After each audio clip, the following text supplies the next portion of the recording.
Welcome back to the More Than Sunday podcast. I'm Rohini Drake, host and creative director at FUMCR. And in this episode, we are joined by Pastor Clayton Oliphint, who will help us answer the question, is heaven real?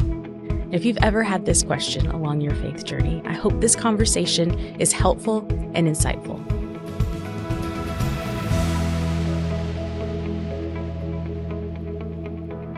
Well, so as we're continuing our conversations about Adam Hamilton's book, Wrestling with Doubt, in chapter 4, the title is Heaven Real? And so I know a lot of people have questions about heaven, and maybe it gives some people pause, or that's a place that they have some doubts because it's different. It's described differently and means something different to different people. So I kind of wanted to start with where does the idea or concept of heaven even come from? Yeah. And you know, the whole question of is heaven real is a question I've been asked so many times.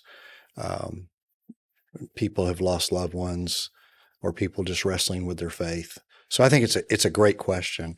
The idea of heaven, where does it come from? You know, I think there's several different ways of looking at that. One is that I think there's a view that would say human beings invented a need for heaven. That some people believe, maybe if you're atheist, agnostic, maybe some Christians, I don't know, have doubts about this. But the idea that human beings invented the need for heaven as a way of coping with death, that the sting of death is so real and so hard to deal with, so some people would say Christianity is a way that human beings avoid reality by inventing a heaven that we go to, and you know, you see evidence of that kind of thought around, and the whole idea of, you know, where does that come from? It's been a part of human culture. If you look back in ancient civilizations, almost every civilization has had some idea of the afterlife. The Mayan culture, if you go down to the Mayan pyramids in Mexico and Central America, you see evidence in their culture of this idea of an afterlife. The pyramids in Egypt. Mm-hmm. What are the pyramids? They're burial tombs filled with treasures for the afterlife. So, I mean, the idea of the afterlife is it's not a new idea. It's not even at its heart a Christian idea. In the Old Testament, there's really not a lot of talk about heaven. There are mentions of it, and Isaiah gives us a glimpse in Isaiah chapter 6 of the throne room of God. So you have these glimpses of heaven in the Old Testament, but in the New Testament, and think about, you know, as Christianity is influenced by the Greek world and other cultures, those cultures had strong ideas about afterlife, and so it became more prominent in the New Testament time period. But you know, I also wonder, is it not innate within us? Is it our creation of heaven? And that's one way to look at it, that human beings created the need for heaven. Or is it's been God's idea all along, and somewhere in our wiring as created by God, there is this longing for heaven. There is this longing and this question, this hunger in our hearts to know there's something beyond. And so, you know, as a Christian, you know, we look to the scriptures about and there's not a whole lot of scriptures about heaven, but the ones that we hang on to, you know, are kind of really based around the resurrection of Christ. So where does the idea of heaven come from?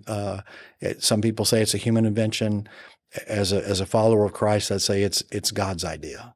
Mm-hmm. It was God's idea from the get-go, and we're kind of living into that understanding. And trying to get our minds around what that's about, because there's so much mystery involved. We'd like to know. Right. I totally understand that. The idea that it could be a comfort, something to look forward to, something to reassure somebody with when they're facing grief and death. Yeah. But then also, like, maybe it is just something that is unexplainable, that is just packaged up inside of us that we long for. It calls to us this idea of something after. Mm-hmm. As United Methodists, is there, I guess, an agreed upon like stance on heaven, or what the church believes it to be, or is it kind of up for interpretation? In our articles of religion, it states a belief in resurrection and the afterlife. So that's part of our Wesleyan heritage as United Methodists, that we have that, and we're also a church that's we don't. We're not a creedal church, but we have those creeds that guide us. And the Apostles' Creed, I believe in the resurrection of the body and the life everlasting. And so, yeah, it's part of who we are. And so you mentioned in scriptures we get, glimpses of what an afterlife or heaven is described as, and people mention things like the pearly gates and, the streets paved with gold, and there'll be mansions. You said, if I go to prepare a place for you, does that all fit into one idea of heaven, or is this a future that we're talking about? Yeah, I love the King James translation, because it does translate, in my Father's house there are many mansions. Yeah. And I noticed that people prefer that translation to the one that says many rooms. Yeah, give me a mansion. We got a place for you. We got an apartment for you. Yeah, I much prefer the mansion for sure question or answer. And then I think that streets of gold language is a flowery language to say it's magnificent. And Paul really just describes it as no eye has ever seen, no ear has heard. I mean, just this idea that no one has conceived how glorious it's going to be. I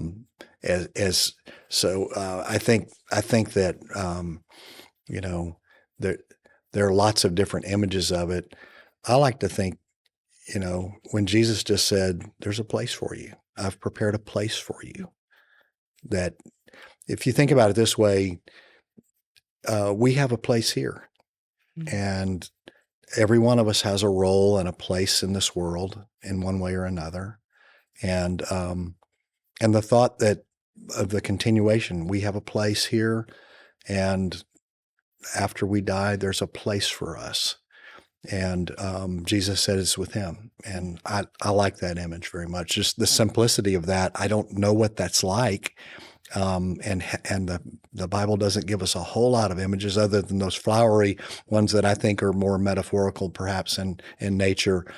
But the whole idea that when we die, we don't die into a void and that's it, but we die into God's loving arms. Yeah, that is a beautiful picture and a beautiful idea to cling to and hold on to for the future. And I know here at FEMCR, this is a place and a wonderful place for people of different faith backgrounds to kind of come to. So I'm wondering if you've ever experienced in, talking to people who come with different backgrounds or beliefs, or even United Methodists, that may use the idea of heaven almost as escapism, as I don't have to really worry about my present troubles or the present things going on, because my hope and my outlook is all, past this life. That can really be a challenge, because yes, I have run into it, and you think about some people's life is so miserable, and people suffer, and the people go through things, and it's so bad that they almost go into that escapism of, well, one day it'll all be great. One day it'll all be wonderful because I'll be in heaven and I won't have to deal with this. It is a way of avoiding our present troubles, and it has been used and abused in Christianity that way. I think of, how slaves were treated, that it's like, well, you'll get a reward one day, but right now your life's going to be hell. But one day in the sky, by and by, there'll be this wonderful reward for you. That can be abused. That can be a form of escapism. It can be it can negatively impact people because they don't take ownership and responsibility of the right now, and get to work on, like, the whole idea, I think, in the New Testament, as I read it, is we got to get more heaven here on earth. Right? We pray that prayer in the Lord's Prayer, on earth as it is in heaven. And the whole idea is it's not for us to get to heaven, but for heaven to get to earth. and for those to meet, so that God's love, God's justice, as it is in heaven, is done here on earth. And that's, to me, that's a healthier way of looking at it. That doesn't say it doesn't. It's not escapism. It's not looking at the future and just saying, "Well, my life here is terrible. It's just our lot to suffer." Mm-hmm. Well, we do suffer, but we can do something too. So I hope that helps that understanding, because I find that to be a very problematic train of thought when you kind of give up and you're just like, well, one day it'll all be okay. Well, how about now? Yeah. Well, that's something that I struggle with a little bit, is that I believe that, like, that we are here, the work that we do, the ministry that we do, the people that we connect with, like, we are attempting to live in heaven, create our heaven here right now. But then it's hard to kind of meld that idea with, so then is there an afterlife? Is there something after this also? Or do we just say, well, that's kind of maybe what is meant by the scriptures, is heaven is here right now, or we're making like, that's our job to do, is to make heaven here. And then, so I said, well, then what happens when you die? Well, I don't know. Maybe there's something good there too, but I'm not really sure. So what's your, I guess, advice or inspiration to say, like, you can hold both of those things together? Yeah, I think that is, I like to think of it as the already and the not yet. It's like our lives are lived between two advents: the advent of the birth of Christ and the advent of his coming in glory. And some people believe, take a note about the second coming. It's not some great cataclysmic event in the future, but it's when we die. And I don't know what to make of that. I'm still wrestling with that myself. Mm-hmm. But the whole idea here is that we live with and we're striving as followers of Christ. We're striving to bring that heavenly realm into our earthly existence. We're striving to love people like we've been loved by God. And the whole thing of we have glimpses here. I love that hymn, Blessed Assurance, Jesus is mine. Oh, what a foretaste of glory divine. We have that foretaste. It's already here. It's already now, but it's not yet. It is yet to come. So I think that creates it's almost a creative tension in our lives, that we are living for heaven here and striving to bring it here on earth, and yet there's something more. And that's what, really the resurrection promises us, that this journey here is not the end. That is inspirational, and that does help to kind of hold those two together and not live in, I guess, kind of wallow in the, like, well, this is it. This is just our lot. Yeah. Mm-hmm. No, that is really great. And then, so I guess as Christians in our faith community, we talk about heaven, we talk about afterlife, we talk about salvation, being saved from something for something. So how does that kind of play into, our understanding of, what heaven is, or what the afterlife is for people who, may not be part of our faith community or a faith community? Is heaven for everyone, or is it just for people who accept Jesus as their savior? Yeah. Great question. And that's one of those ones we're wrestling with in one of the other podcasts about do non-Christians go to heaven? And, we believe that Jesus is the way. That's the Christian faith. That's the Christian understanding. We believe Jesus is the way. And we believe that the way to salvation is through grace by faith. So it's what God has done for us, not what we do to earn heaven, because we can't earn it. You can't like buy your way into heaven or do enough good works to earn heaven. So that whole idea is it's by grace. It's God's grace that reaches to us and claims us, and we respond to it by just saying, I accept your grace. But Jesus also tells a parable in Matthew 25 about the Last Judgment.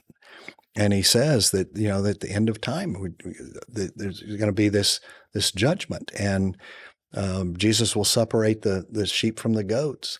And how do we know who's separated from whom? It's like, did you feed me? Did you give me a glass of water? Did you clothe me when I was naked? Did you care for the sojourner? Did you visit me in prison? Whatever you've done unto the least of these, you've done unto me. So there is an element about how we treat each other in this life matters. Mm. And so, to me, that opens up the possibility that there are other people of other faiths that have lived this life without calling the name of Jesus, perhaps. They have lived a Christ-like life. And I like to think that if Jesus is the judge who's separating the sheep and the goats, I can trust that Jesus is going to do that. He is the way. And when it says in John 14:6, no one comes to the Father except through me, he is the judge. He is the one who will judge. It's not my place to judge. It's not anybody else's place to judge. As Billy Graham discovered in his life, he said, "My job is to love." So, but I think that's a great mystery. As a Christian pastor, I'm working with everything in my being to encourage people to follow Jesus, and yet I also see wonderful people of other faith traditions who I would say live Christianly. They live a Christian life without it being explicitly Christian. So it's a mystery for sure. But I like to think if God is a God of grace, then perhaps there's a way. Yeah. I think that's good too. Then you feel like, we can live with our neighbors, amongst our neighbors, and it doesn't have to just be one path to. I have some wonderful neighbors who are Jewish. I know Muslim people in the community who are wonderful people. I have Buddhist friends. We had a Buddhist family live with us when I was a child for over a year. And when we put them on the plane to go back to Bangkok, my father, who was a pastor, also said, that family is more Christian than most Christians. Mm. So yeah, I think that if God is a God of grace, then I hold out that hope. Well, and I know we touched on this topic a little bit in a previous episode with when we had Adam Hamilton on. Mm-hmm. In this chapter of his book, he talks about near-death experiences. Yeah. And I can't remember if he said it on the podcast, but he said that he had so many stories of these near-death experiences, and his editor told him to pare it back. He couldn't include all of them. Yeah. But what do you think about that? Do you feel like it's a glimpse into something? If it had happened once, I would say, well, maybe that was just some kind of a mysterious morphine-induced experience that someone had. I've been with a number of people as they took their last breaths. I've been with a number of people who had died and have been brought back to life. I've been with people in hospice situations where they're near death. I've seen a lot of things that I do not understand. And I've heard a lot of these kinds of stories before. I don't know what to do with them.